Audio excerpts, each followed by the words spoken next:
Hai, kelas 11 IPA. Hari ini kita langsung lanjutkan lagi ya topik pembahasan kita. Nah, hari ini kita udah masuk ke bab yang kedua untuk di kelas 11, yaitu pada hari ini kita akan membahas tentang jaringan tumbuhan. Nah, kalau bab 1 kemarin kan kita membahas tentang apa itu sel, dan sekarang kita udah masuk ke pada jaringan.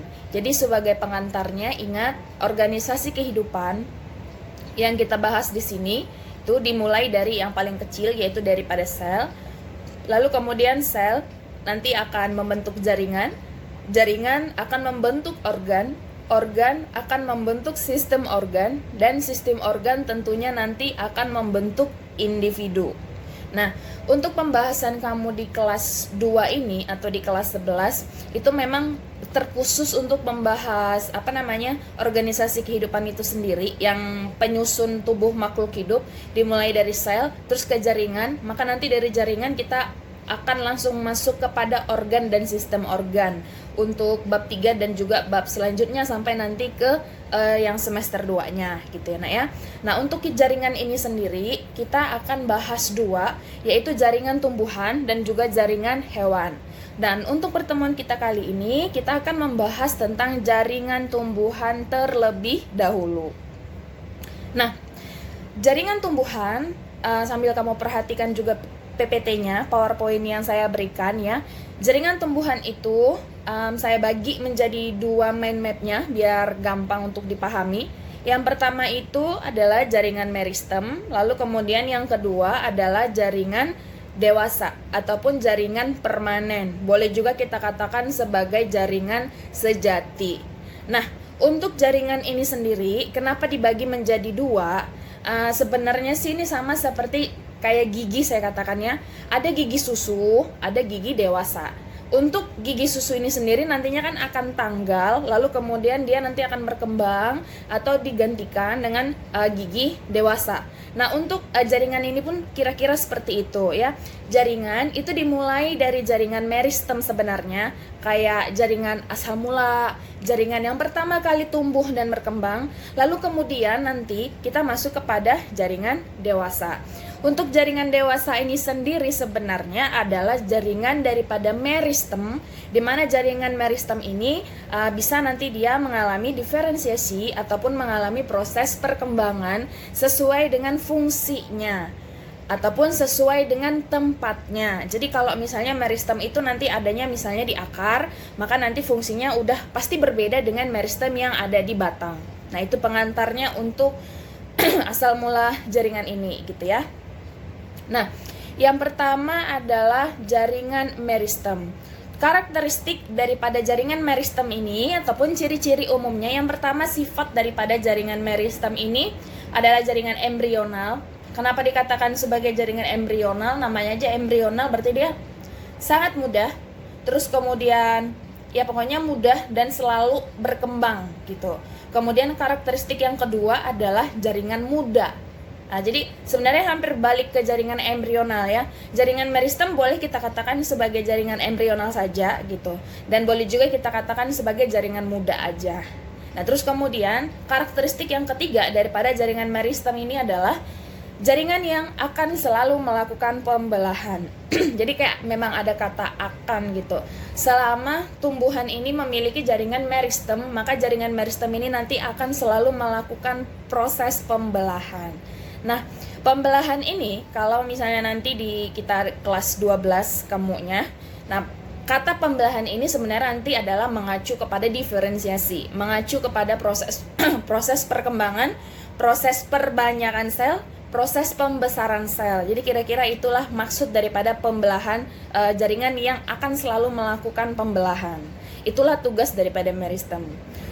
Nah, lalu kemudian jaringan meristem ini ada dua ciri khusus gitu ya. Yang pertama tadi kan kayak karakteristik umum, ciri-ciri umum, terus kemudian ada ciri-ciri khususnya. Apa itu? Yaitu jaringan meristem itu bisa mengalami diferensiasi dan bisa mengalami spesialisasi. Kenapa bisa seperti itu? Nah, itulah memang keunggulan ataupun keistimewaan daripada jaringan meristem ini. Nah, yang pertama untuk jaringan yang mengalami diferensiasi itu maksudnya adalah nanti dia akan berubah bentuknya secara khusus. Nah, terus kemudian untuk yang spesialisasi maka nanti sesuai tempatnya, sesuai letaknya, maka fungsinya pun nanti pastinya dia akan berbeda. Oke, jadi kita langsung masuk aja untuk pendalaman daripada jaringan meristem ini. Nah, pada dasarnya boleh kita katakan satu sel ini adalah jaringan meristem. Tetapi meristem ini nanti masih bisa lagi dibagi-bagi. Misalnya yang pertama itu berdasarkan arah pembentukannya, kemudian yang kedua berdasarkan tempat ataupun berdasarkan letak di mana si meristem ini berada.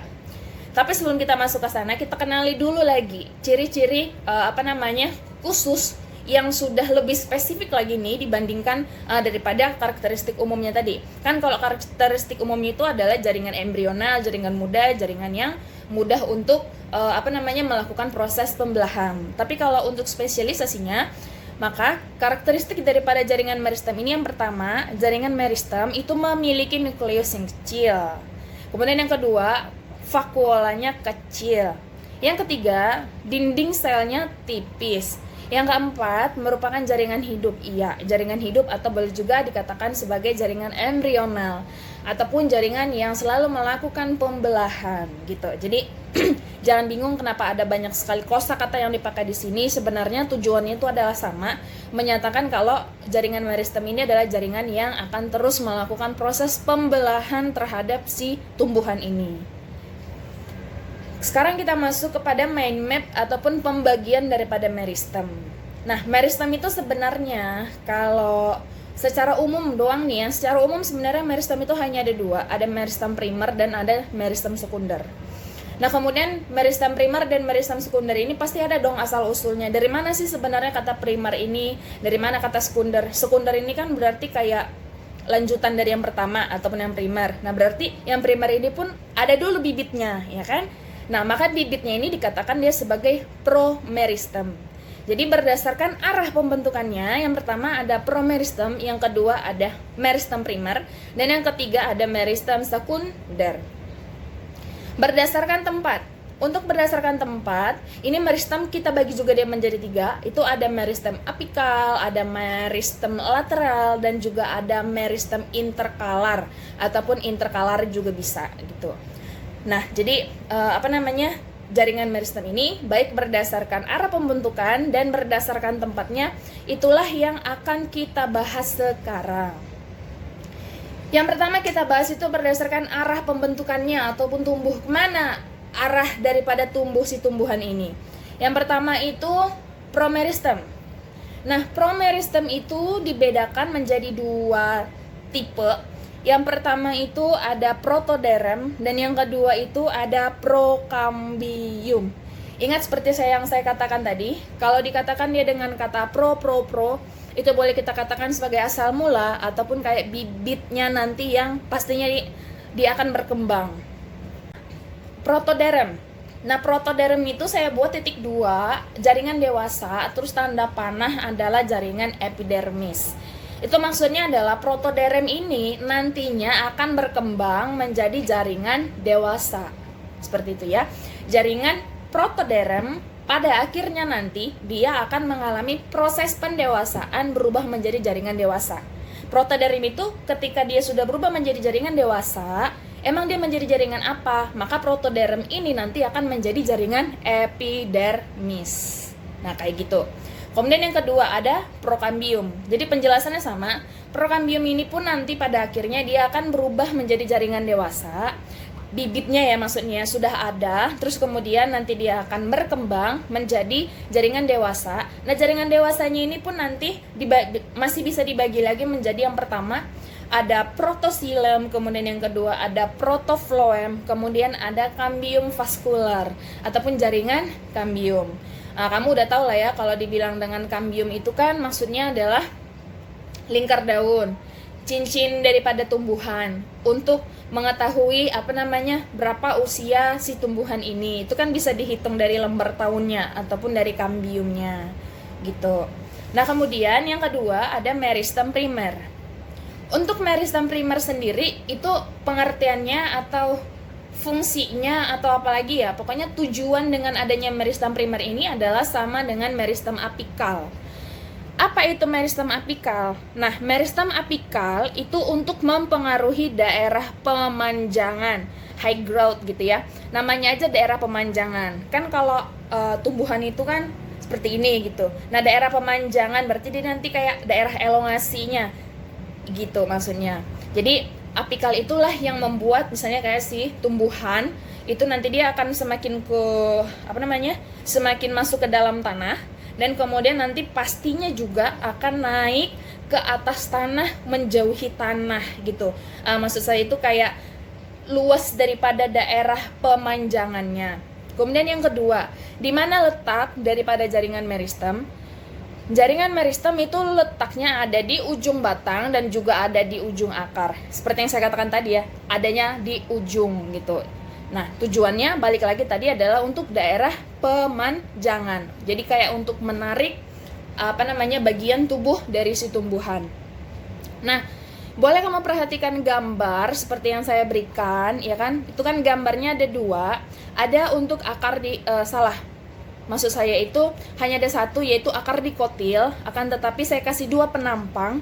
Yang pertama itu penampang yang sangat jelas sekali untuk menggambarkan bagian isinya, kayak tiap lembaran-lembarannya yang lebih kecil berwarna gitu ya. Sementara yang satunya lagi itu kayak secara umum ketika dibelah bagian akar tanaman, dibelah, terus kemudian tidak terlalu sedetail daripada yang di sampingnya yang berwarna, ada warna kuning, merah, biru. Nah, itulah kira-kira penampang akar kalau misalnya dilihat secara umum. Dan di sini kita itu fokusnya untuk ke bagian yang ada warna-warna kuning dan juga ada warna biru seperti yang saya katakan tadi. Oke, jadi kita bahas itu tentang akar.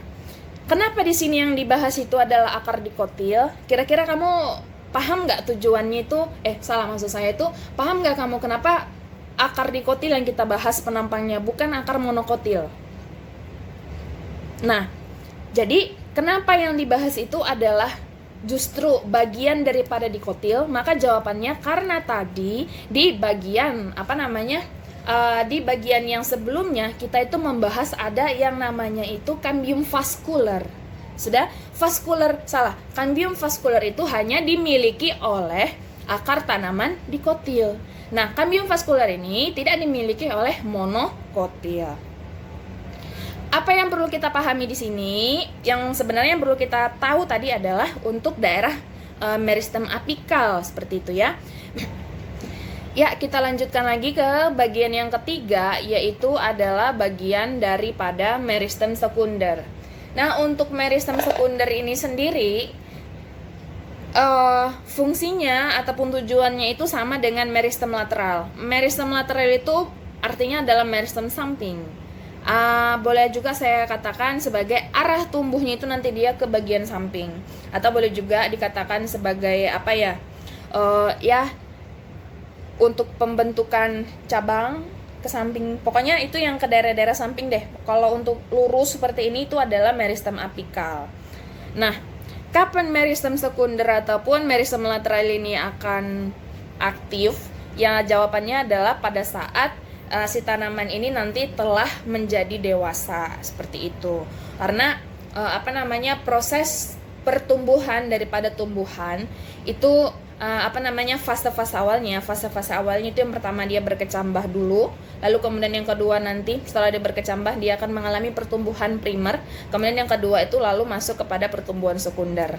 Nah, yang kamu bahas di sini itu kayak bagian dalamnya. Nanti ketika kamu kelas 12 kita akan bahas apa itu perkecambahan, kita akan bahas ulang nanti pertumbuhan primer dan juga pertumbuhan sekunder, tapi kayak langsung membawa tumbuhannya. Kalau ini kan yang kita bahas itu adalah sel, yang kita bahas adalah jaringan-jaringannya, yang bagian-bagian dalamnya itu tadi. Nah, jadi jaringan meristem ini dia akan aktif ataupun dia akan mulai berpengaruh terhadap si tumbuhan apabila tumbuhannya menjadi dewasa. Kalau tumbuhan ini masih berada pada fase pertumbuhan primer, maka si meristem sekunder ini nanti ada, tapi dia berada dalam keadaan pasif. Dia belum bisa berpengaruh, dia belum bisa melakukan apapun itu untuk si tumbuhan. Nah, adanya di mana untuk meristem sekunder? Jawabannya adanya itu di daerah kambium. Nah, lalu kemudian apa efek daripada meristem sekunder ini ataupun meristem lateral? Efeknya adalah untuk aktivasi dilatasi ataupun pembesaran, pelebaran, melebar. Jadi kayak yang pertama pertumbuhan primer itu memanjang, ya kan? Terus kemudian pertumbuhan sekunder itu adalah untuk melebar, melebarkan, membesarkan tubuh daripada si tumbuhan ini sendiri. Nah, kamu perhatikan gambarnya, di situ ada saya kasih kambium vaskular gitu ya. Dan pastinya gambar yang saya berikan meskipun simpel di situ itu adalah gambar untuk batang dikotil juga, bukan monokotil. Alasannya sama, yaitu karena monokotil itu tidak memiliki yang namanya itu kambium. Nah, apa-apa aja yang perlu kamu perhatikan di sini? Yang pertama, kita mulai dari lapisan yang paling luar. Paling luar nih dulu ya. Yang paling luar itu namanya adalah epidermis. Itu pasti, ya kan? Yang fungsinya adalah sebagai pelindung. Nah, lalu kemudian dari yang paling luar itu kan ada garis lagi tuh, lingkaran lagi yang kedua maksud saya. Jadi kayak ada lingkaran pertama, ada lingkaran kedua. Nah, sebelum kita masuk ke lingkaran kedua, antara lingkaran 1 dengan lingkaran 2 itu ada space kan? Nah, space-nya itu adalah korteks. Jadi habis epidermis adalah jaringan korteks. Lalu kemudian dari dari jaringan korteks ini kita masuk kepada lingkaran keduanya tadi yang berada di tengah. Nah, lingkarannya itu disebutlah dia sebagai kambium. Sudah? Iya, itu disebut dia sebagai kambium. Semoga kamu bisa menemukan tulisannya di situ. Sebenarnya ada, cuma di situ ditulis sebagai kambium vaskular gitu. Semua lingkarannya itu yang lingkaran kedua adalah jaringan kambium. Nah, lalu kemudian di jaringan kambium itu kalau kamu perhatikan itu kayak ada piramid-piramid kecil, ya kan? Atau kayak gambar telur-telur kecil di situ yang posisinya, strukturnya itu rata, atau space antara yang satu dengan yang kedua itu sama jaraknya. Nah, jadi kita bahas satunya dulu nih. Piramid situ sebenarnya ya, yang bentuknya itu seperti piramid. Nah, yang bentuknya seperti piramid itu kan dia kayak dipisahkan oleh si kambium tadi. Nah, pada saat dia dipisahkan oleh si kambium, berarti kan ada yang mendekati korteks dan ada yang menjauhi korteks. Atau biar lebih gampang lagi saya katakan, ada yang mendekati epidermis dan ada yang menjauhi epidermis ke bagian dalam, ya kan? Nah, yang mendekati bagian dalam atau yang menjauhi daripada menjauhi epidermis atau menjauhi kambium lebih tepatnya ya. Apabila setengah piramidnya itu menjauhi kambium, itu disebut dia sebagai silem. Nah, lalu kemudian bagian daripada yang mendekati epidermis setelah dipotong oleh si kambium tadi, setengah piramidnya itu disebut dia sebagai phloem. Begitu. Nah, jadi kenapa bisa dipisah oleh si kambium ini gitu? Karena fungsi daripada vaskular ini fungsi daripada jaringannya itu jaringan apa ya saya katakan secara umumnya, jaringan pengangkut. Nah, jadi jaringan pengangkut ini kan ada terbagi dua, silem dan phloem. Fungsi silem itu adalah untuk mengangkut zat-zat hara ataupun mengangkut air dari dalam tanah ke tubuh tumbuhan. Kemudian kalau phloem itu fungsinya adalah untuk mengangkut hasil daripada fotosintesis dari daun menuju ke seluruh tubuh. Nah, karena si phloem ini fungsinya adalah untuk mengangkut dari daun, maka si phloem ini letaknya di luar kambium. Kemudian, karena si silem fungsinya adalah untuk mengambil zat-zat hara ataupun mengambil air dari dalam tanah, makanya dia itu berada di dalam kambium.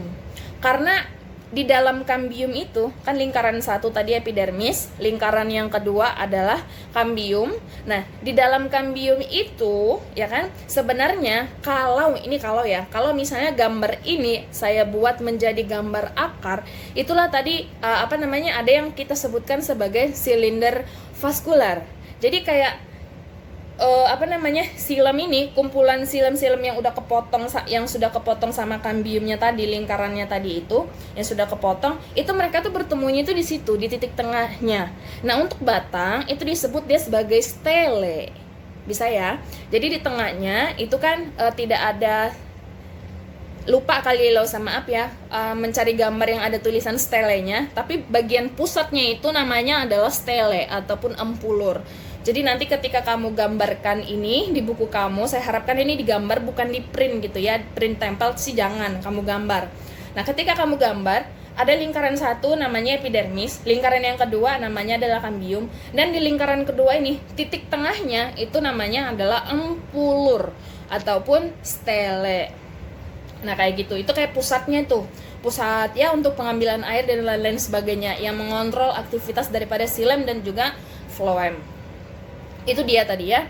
Nah, lalu kemudian pokoknya akar yang dia itu tumbuhnya ke bawah sini ya kan. Berarti di ujungnya sini itu adalah daerah meristem apikal berada. Nah, lalu kemudian kan namanya aja meristem apikal gitu. Berarti kan dia berada di dalam si tubuh akar ini. Dan dia akan dilindungi nantinya ya kan. Dia akan dilindungi dari luar yang kita lihat itu sebagai kulit akar, kita lihat jaringan epidermis akar, dan di dalam itu kan terdapat meristem apikal gitu. Nah, jadi kayak misalnya ini akar, di sini tadi yang saya katakan adalah meristem apikalnya. Terus ini kan adalah akar yang sebenarnya gitu. Ini akarnya di sini. Ini kan ada banyak gitu akarnya.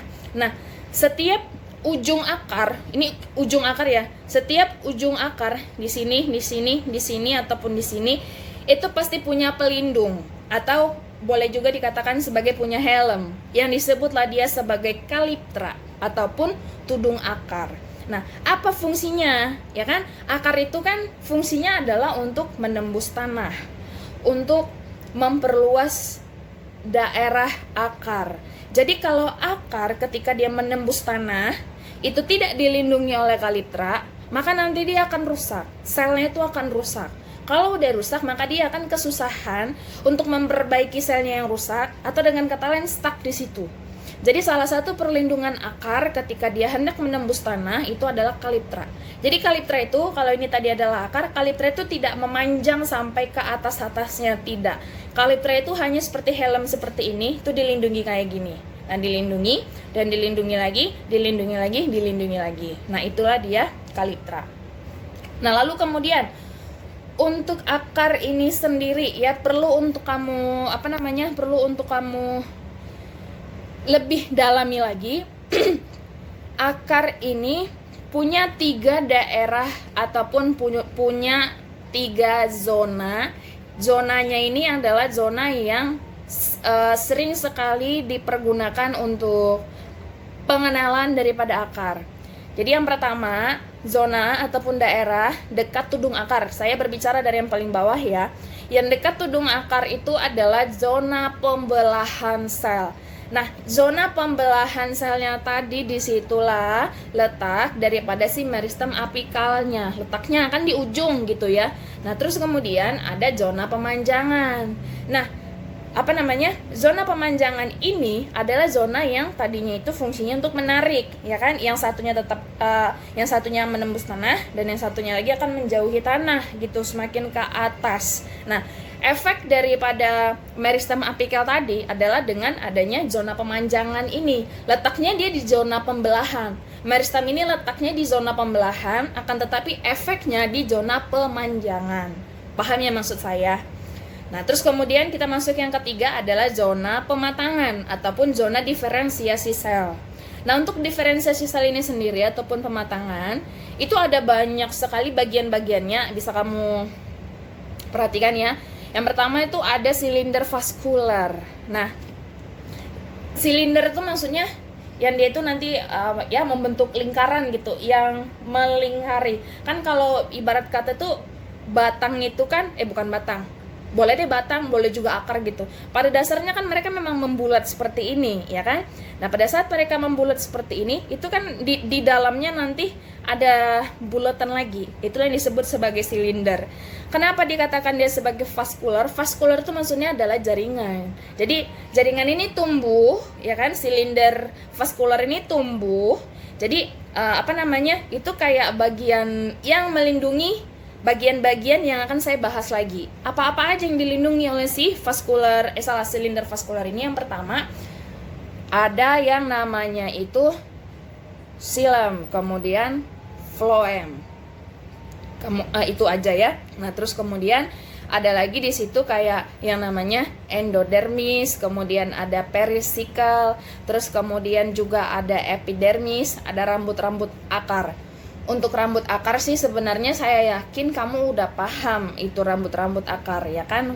Fungsinya adalah untuk membantu penyerapan air ataupun unsur-unsur hara dari dalam tanah gitu.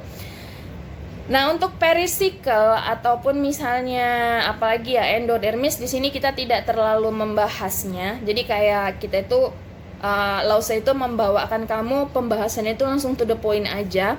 Di sini nanti yang akan sangat kita perdalam itu adalah phloem, xilem itu pasti, epidermis, kemudian cortex. Nah, untuk silinder vaskular dan juga untuk endodermis itu kamu cukup memahami, tapi meskipun begitu saya katakan kamu tetap harus, kalau ada gambar akar, gambar penampang akar, setidaknya kamu tahu, oh ini loh endodermis, oh ini loh silinder vaskular, seperti itu ya.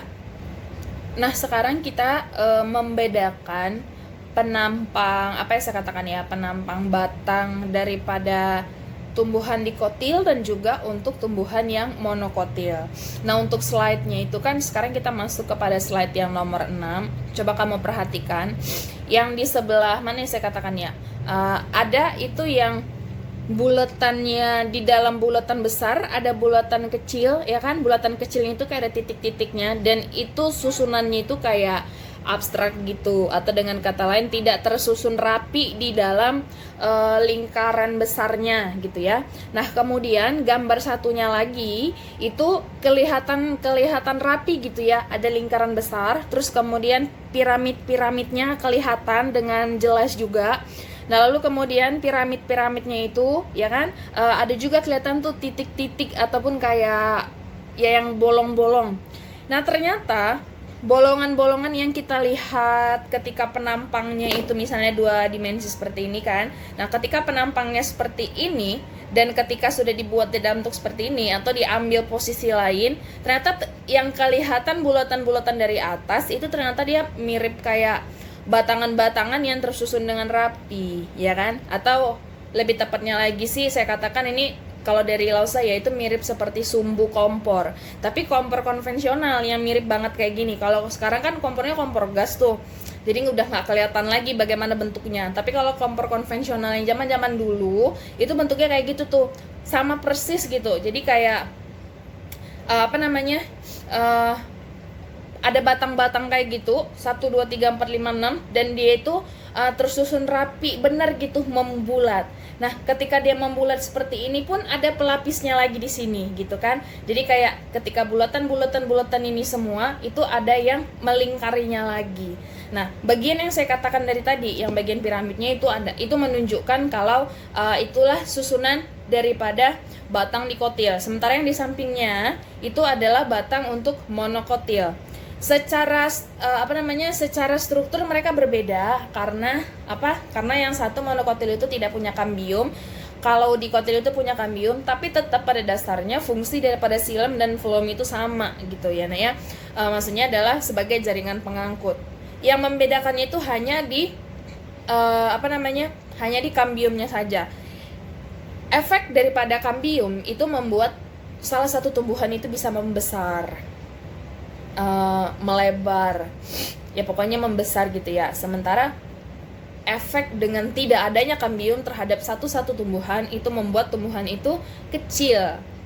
Saya kasih contoh, untuk tumbuhan dikotil misalnya nih, tumbuhan dikotil kan ada mangga, ada durian, ada apalagi ya, nangka, cempedak, pokoknya itu yang tumbuhan itu yang gede-gede batangnya. Nah, untuk yang monokotil ini sendiri, salah satu contohnya misalnya nih, apa yang saya katakan ya, padi, jagung, yang kayak gitu tuh. Nah, jadi batang itu jelas banget, itu beda banget ya kan. Yang satu jagung, yang satu rambutan, yang satu gedenya batangnya itu gede banget gitu, sementara yang satunya lagi tuh kayak kecil, paling cuma segini kita ya kan.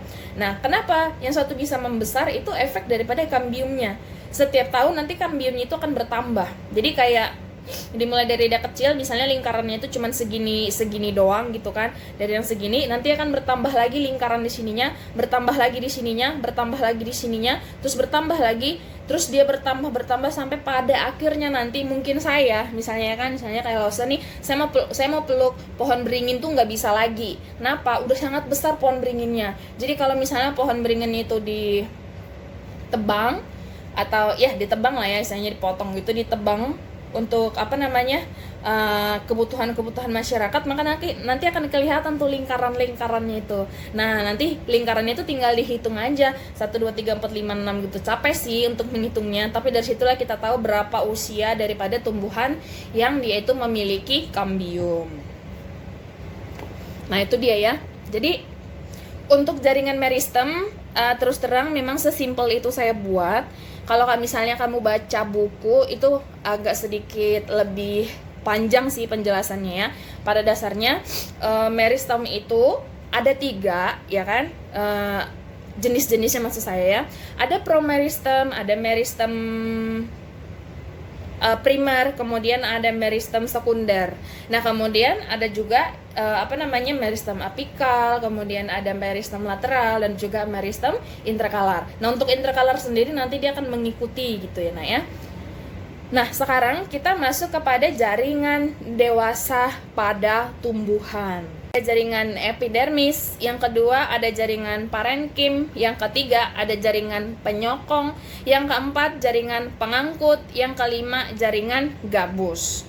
Sedikit kilasnya, epidermis ini adalah jaringan yang paling luar. Fungsinya secara umum ya, fungsinya secara umum adalah sebagai pelindung. Kemudian yang kedua adalah jaringan parenkim.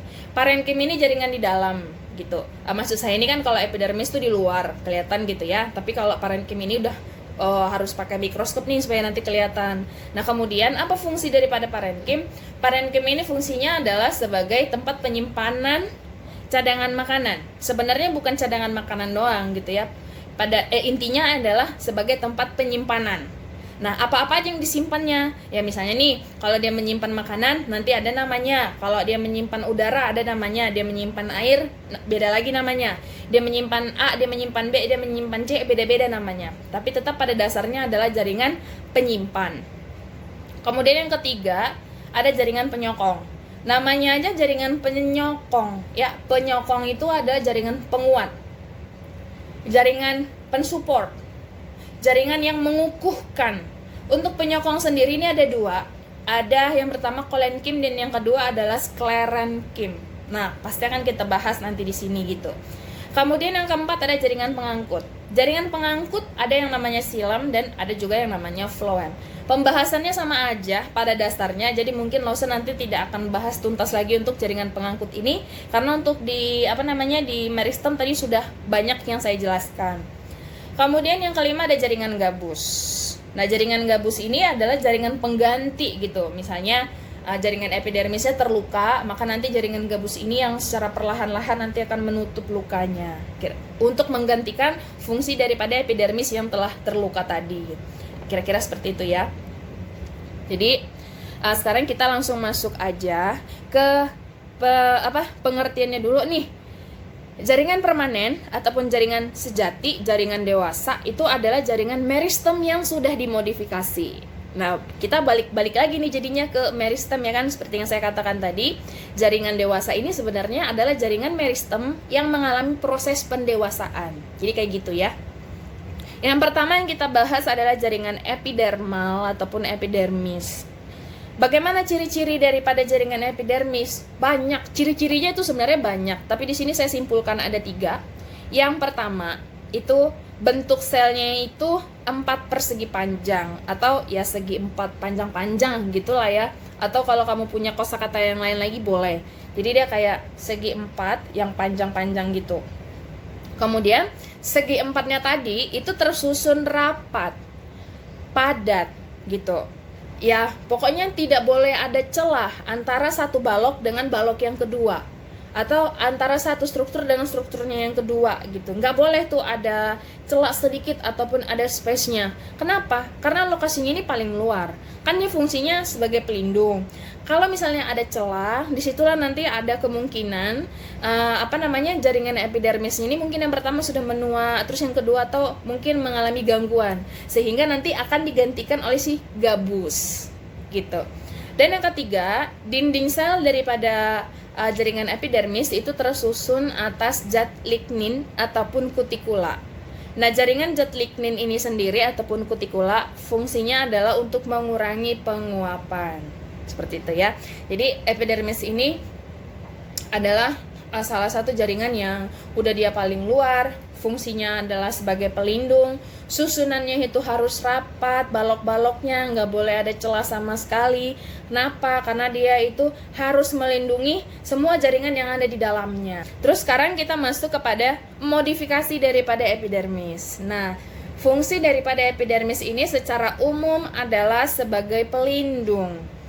Tetapi berdasarkan tempatnya, berdasarkan kebutuhannya, epidermis ini bisa mengalami modifikasi. Tapi modifikasinya itu sama sekali tidak mengurangi fungsinya sebagai pelindung. Yang pertama, modifikasi daripada epidermal. Yang pertama ada spina. Nah, spina itu adalah duri. Duri ada dua. Ada duri asli, ada duri palsu. Kalau duri asli itu sulit untuk dihancurkan, nggak bisa dipatahkan. Kenapa? Karena dia itu berasal dari dalam tubuhnya, atau bukan lengket, bukan kayak nempel gitu loh. Saya kasih contoh. Mungkin bunga berduri yang paling sering dan paling familiar buat kita itu adalah bunga mawar, bunga melati gitu. Tapi kalau buat saya sih bunga mawar ya. Kalau melati sebenarnya lo jarang lihat langsung pohonnya. Jadi kayak bunga mawar. Nah, bunga mawar itu di batangnya itu kan pasti banget tuh ada durinya. Tapi pernah nggak kamu perhatikan durinya itu sebenarnya menempel? Itu bukan dari, ibarat kata itu bukan dari dalamnya, bukan dari dalam silinder pusatnya tadi, dari empulurnya yang keluar. Nah, jadi kalau misalnya di sini contohnya adalah kaktus dan juga bunga kertas, tapi bukan kaktus sintetis ya, emang beneran kaktus yang ada di di Saudi Arabia sana atau di daerah-daerah sangat panas gitu. Kaktus asli itu berduri. Terus kalau misalnya durinya kita cabut, justru yang ada ketarik dari dalam. Dari dalam itu dia sampai kayak adalah sedikit serabut-serabut yang ketarik dari dalam. Itu menandakan kalau spinanya ataupun durinya itu emang benar-benar asli. Kemudian kalau spina asli itu maksud saya pada dasarnya tetap melukai gitu ya. Bunga mawar dengan kaktus itu sama-sama melukai. Tapi kalau yang kaktus ini itu kayak sakit gitu loh. Kalau bunga mawar tuh perih, efek daripada kegoresnya. Kenapa? Karena kalau yang spina palsu atau yang kalau duri palsu itu kan dia cuma nempel tipis, jadi ketika kegores tuh perih. Tapi kalau kaktus apabila kena itu sakit, ibarat kata tuh kayak langsung saya katakan ya, ketusuk paku rasanya. Itu sakit, bukan perih lagi. Nah, itulah perbedaan antara spina asli dan juga spina palsu. Jadi untuk spina asli itu ada kaktus, ada bunga kertas, masih banyak lagi sih contohnya. Sekarang saya kasih contoh, ada durian. Nah, durian ini nanti akan saya tanya sama kamu, menurut kamu durian termasuk spina asli atau spina palsu? Coba kamu pikirin dulu ya. Nah, habis itu kita masuk kepada stomata. Jadi kalau untuk spina palsu, tadi kan sebenarnya ketika saya jelaskan untuk spina asli kan saya kan udah kasih perbandingan ya. Jadi semoga kamu udah langsung nangkep tuh maksudnya. Kemudian yang kedua ada stomata. Nah, ternyata ya stomata ini adalah epidermis sendiri yang mengalami modifikasi gitu. Nah, stomata ini kan fungsinya adalah untuk apa ya saya katakan ya, sama seperti alveolus sebagai tempat keluar masuknya udara, ya kan? Yang mana oksigen, kalau untuk tumbuhan oksigen keluar, CO2-nya nanti dia akan masuk. Itulah untuk stomata ataupun pertukaran gas. Nah, kemudian yang ketiga, filamen. Bukan filamen ya, tapi memang filamen namanya. Filamen ini adalah jaringan mati. Jaringan mati di mana fungsinya itu adalah untuk menghemat air. Jadi epidermis itu kan secara umum fungsinya adalah sebagai pelindung. Pelindung yang dimaksud di sini tuh nggak melulu harus melindungi dari serangan mekanik gitu ya. Serangan, apalagi saya katakan ya, serangan fisiologi juga termasuk di dalamnya. Fisiologi itu maksudnya contoh misalnya tadi seperti pertukaran gas gitu. Kalau pada siang hari itu stomata, saya tanya sama kamu, kebuka atau ketutup? Jawabannya kan itu pastinya berpusat pada fotosintesis. Fotosintesis itu terjadi di siang hari atau di malam hari, kan kayak gitu. Nah, jadi pada saat dia berfotosintesis, pasti kan nanti dia akan membuka stomatanya tuh untuk pertukaran gas. Nah, selesai itu akan dia tutup. Kalau tetap dia buka, berarti kan dia tidak melindungi gitu. Dia tidak membatasi untuk proses difusi ataupun proses pertukaran gas yang terjadi antara dirinya sendiri dengan daerah luar. Nah, itulah tadi fungsi daripada stomata. Maksud saya itu fungsi pelindungnya ya. Jadi dia itu kayak mengontrol pertukaran gas.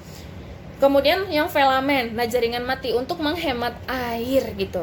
Itulah bentuk perlindungan diri daripada si filamen ini. Ada di mana? Misalnya itu ada pada akar gantung tanaman anggrek. Anggrek jenis apapun itu dia punya filamen.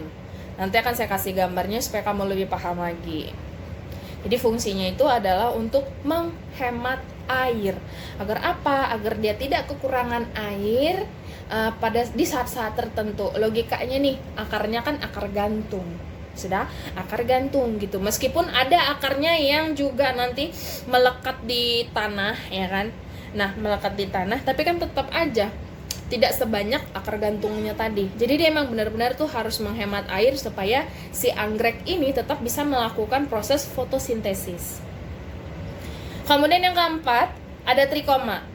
Trikoma itu pengertiannya adalah rambut-rambut halus. Untuk trikoma yang ada di akar, itu untuk penyerapan air. Kemudian yang kedua untuk batang. Nah, trikoma yang ada di batang itu untuk memanjat tanaman. Bisalah kamu perhatikan gambarnya supaya lebih paham lagi gitu. Kemudian yang ketiga di daun itu untuk mengurangi penguapan. Kemudian yang keempat di biji untuk membantu menyebarkan benih. Intinya segini. Kan saya tanya, pernah nggak kamu melihat biji, meskipun yang familiar ke kita itu kan misalnya kayak biji kacang-kacangan ya, entah kacang tanah, kayak kacang apa, kayak gitu.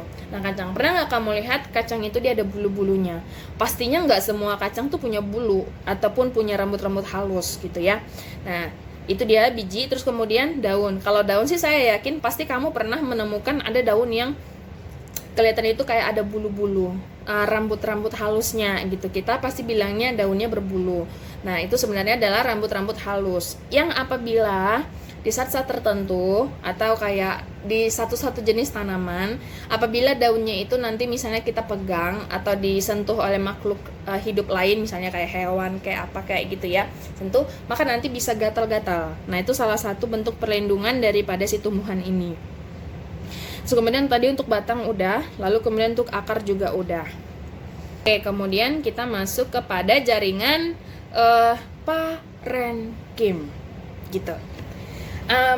Sengaja Lose itu menjelaskannya langsung langsung cepat aja gitu, langsung kayak tap gitu supaya kita pembahasannya cepat, karena kamu perhatikan babnya kamu tuh sebenarnya pelajaran kelas 2 itu babnya sangat banyak.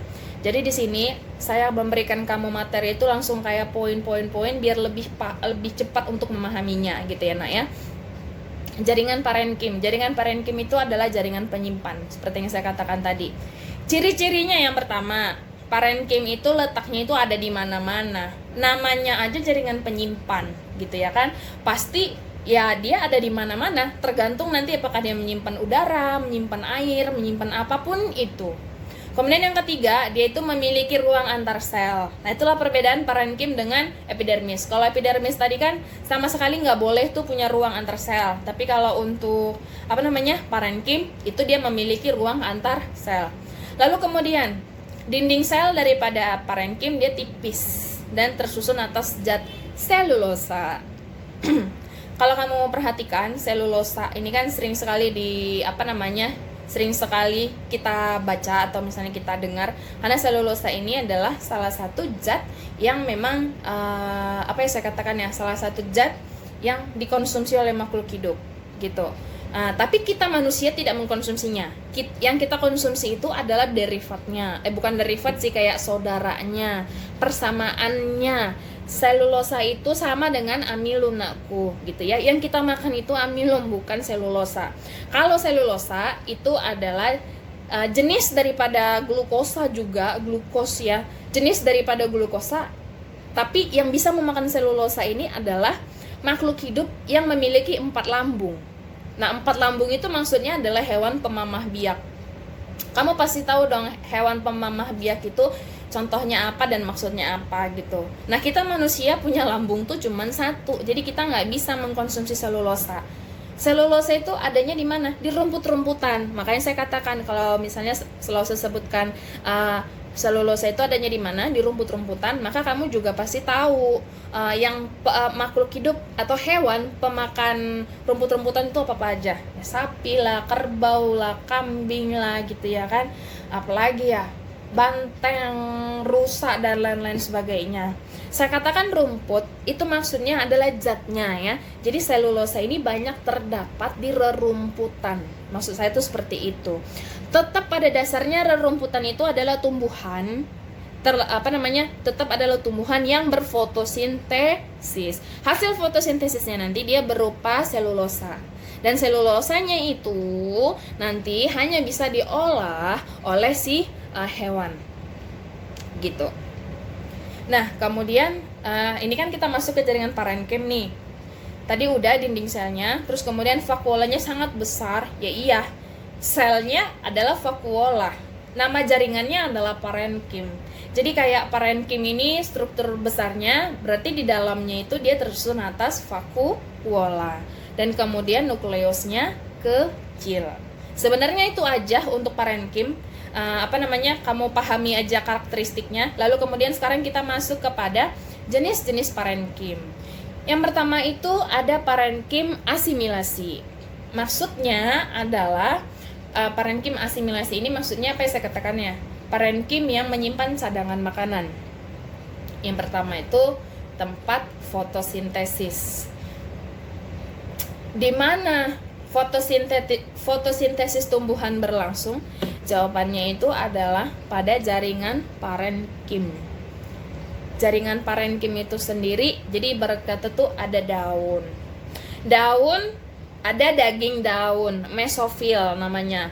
Daging daun ataupun mesofil itu diperbesar lagi, dibongkar lagi, ada parenkim. Parenkim diperbesar lagi, terdapat klorofil nantinya. Terus kemudian dari klorofil diperbesar lagi klorofilnya, terdapat yang namanya itu tilakoid. Jadi kayak yang saya katakan barusan ini itu dari yang struktur paling besar sampai ke struktur paling kecil. Padahal yang besarnya aja parenkimnya itu nggak bisa kita lihat langsung. Kita melihatnya itu pakai mikroskop.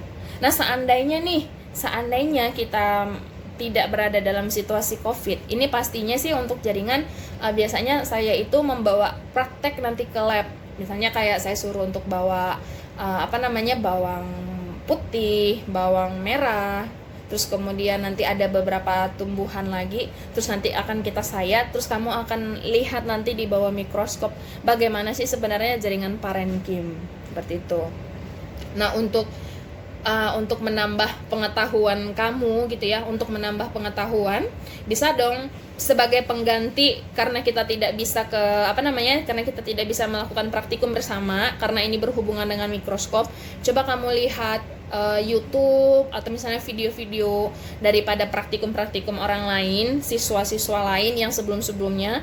Jadi mulai dari proses mereka mengelupas tipis sekali bagian daripada bawang, terus mereka lihat di bawah mikroskop, terus itulah parenkimnya, seperti itu. Nah, yang kedua ada parenkim air. Parenkim air itu ya fungsinya adalah untuk menyimpan air ataupun H2O. Kemudian yang ketiga ada parenkim udara. Parenkim udara ini dia punya nama lain, namanya adalah aerenkim. Ya udah, fungsinya adalah untuk menyimpan udara. Stomata fungsinya adalah untuk pertukaran gas, oksigen dan CO2. Penyimpanannya ternyata dia ada di parenkim udara. Kemudian ada parenkim pengangkut juga, yaitu parenkim xilem dan parenkim phloem gitu. Jadi si xilem ketika dia mengangkat air dan zat-zat hara, itu kan secara langsung istilahnya yang kita ketahui selama ini kan langsung dibawa ke daun untuk dimasak tuh, untuk diolah menjadi amilum. Tapi sebenarnya itu dia simpan dulu nanti di parenkim xilem sesuai sama xilem dan parenkim phloem sesuai sama phloemnya. Lalu kemudian nanti akan ditransport ke ke bagian daun untuk diolah. Kemudian kita masuk kepada jaringan penimbun. Nah, jaringan penimbun ini adalah jaringan untuk menimbun, ya, untuk menyimpan cadangan makanan. Jadi itulah dia untuk jaringan parenkim. Terus di sini ada Lausa kasih gambarnya. Kamu perhatikan gambarnya. Nah, di gambar yang pertama itu ada parenkim pada Oryza sativa. Oryza sativa itu adalah padi. Nah, kamu bisa lihat itu kayak ada segi-segi 6, ada yang panjang gitu ya kan, ada yang kayak segi 6-nya itu nggak panjang, ya heksagonal gitu. Terus kemudian di dalamnya itu ada kayak biji-biji kacang atau pokoknya kayak ada biji-biji. Nah, biji-bijinya itu adalah amilum. Itu sebenarnya bukan biji-biji tapi butiran-butiran. Dan butiran-butirannya ini, Nak, kalau misalnya kelihatan di bawah mikroskop, itu tuh kayak kristal-kristal gitu. Bening-bening. Pokoknya gimana ya saya katakannya, cantik lah pemandangannya kalau misalnya udah dilihat di bawah mikroskop seperti itu ya. Nah, kemudian ini gambar di sampingnya aerenkim pada petiole Xanthredeschia, atau dengan kata lain itu salah satu bentuk aerenkim, bukan aerenkim sih, salah satu bentuk ruang antar selnya gitu. Kalau tadi itu di epidermis kan dia balok memanjang, dan balok memanjangnya itu kan padat gitu ya. Padat itu misalnya ini dari sini 1, terus ke sini 2, ke sini 3 gitu kan. Nggak ada ruang antar selnya. Maksud ruang antar selnya itu ya berarti kan yang di dalam kotaknya ini dong, ya kan. Nah, di dalam kotaknya ini juga padat, ini berisi gitu. Sementara kalau untuk bukan aerenkim, kalau untuk parenkim, ruang antar selnya itu justru memang kosong. Kenapa? Karena fungsinya adalah untuk menyimpan si butir amilum. Ya, kalau untuk saving makanan. Tapi kalau untuk menyimpan udara, aerenkim berarti nanti isinya adalah udara dan lain-lain gitu. Oke, itu aja untuk topik kita pada hari ini. Terima kasih Lausa ucapkan karena kamu sudah mempelajarinya, sudah menonton video pembelajaran dari Lausa. Oke, terima kasih semuanya.